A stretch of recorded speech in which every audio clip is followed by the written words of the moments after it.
You changed the COVID misinformation Has rules. BBC changed its COVID misinformation? The BBC does not set the rules on Twitter, so I'm asking you. No, I'm talking about the BBC's misinformation about COVID. I believe in marriage more than anybody. In fact, I believe in marriage I believe in marriage in the traditional sense. I believe a man has a duty to stand up and be a real man. I believe that the problem with the world today that we are facing is that not enough men are sticking to the age-old ways of masculinity. Why, as perhaps the sex I So was why born can't as, I identify? not... Okay, why can't I identify as a black lesbian? Well, firstly, I mean, it was. Well, I'm serious. If I can identify as anything without any need to prove I'm actually what that is, why can't I, on International Women's Day, say I'm Piers Morgan, I'm a black lesbian? I think taking it to a kind of 99.9% of bricklayers are men. Should we have quotas for women?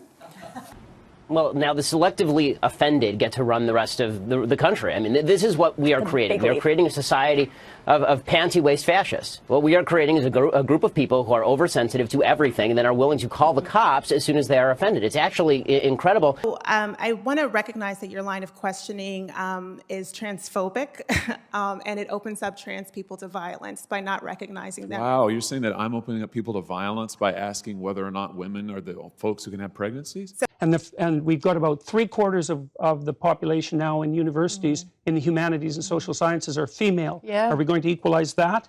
And men work longer hours. They work more dangerous jobs. They're more likely to move. They're more likely to work outside.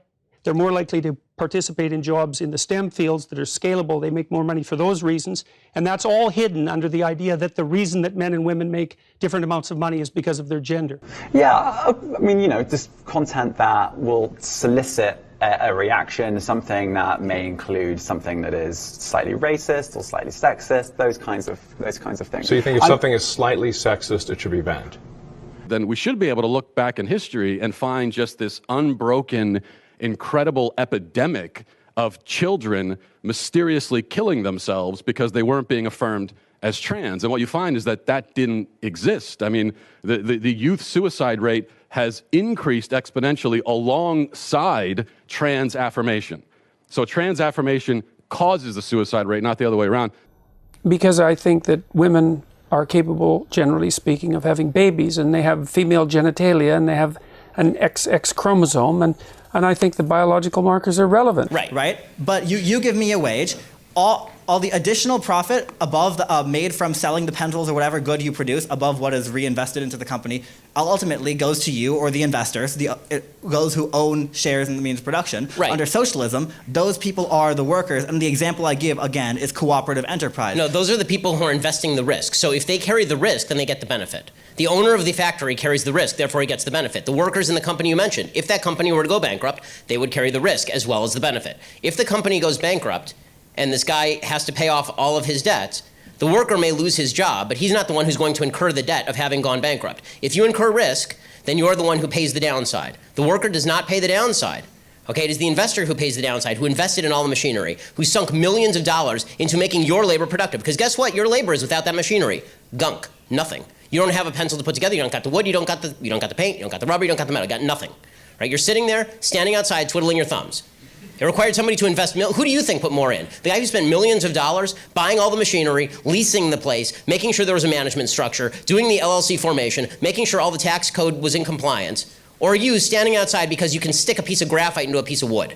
And when bad things happen, they call traditionally masculine men. If you need a firefighter, you need a masculine man. When you call the police because of the problem you have, you want masculine men. And as soon as a woman or a man is in trouble, when you look for backup, you look for masculine men. And masculine men have a duty to provide and protect those they care about. We have a duty to do things we don't feel like doing because we know we're supposed to do them. Especially all the feminists. If they were with their boyfriend and a man broke into their house, guess who they'd expect to go downstairs?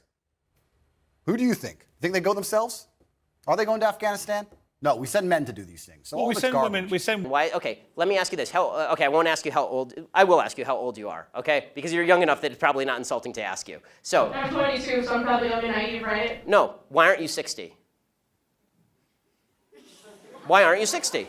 Why can't you identify as 60? What is the problem with you identifying as 60? It's not the same as gender. You can't just. You're right. Age is significantly less important than gender. You can't magically change your gender. You can't magically change your sex. You can't magically change your age. Do you think it doesn't impact their identity at all or their depression? There's various forms of equality. There's equality of opportunity, which we discussed briefly, which I think is a very admirable goal. And then there's equality of outcome, which I think is I think it's an impossible. I think it's a totalitarian impossibility. Talk about the climate crisis. Answer my question. Do you eat almonds or drink almond milk? 30 million people in Pakistan. Do you drink almond milk? Have been affected by severe floods. Do you drink almond milk? Well, what hate speech are you talking about? I mean, you use Twitter. Right. Do you see a rise in hate speech? I mean, just a personal anecdote. Like, what do you? I don't. Personally, for you, I would see I get more of that kind of content. Yeah, personally. Then I say so that you don't know what you're talking about. Really? Yes, because you can't give me a single example of hateful content, not even one tweet, and yet you claimed that the hateful content was high.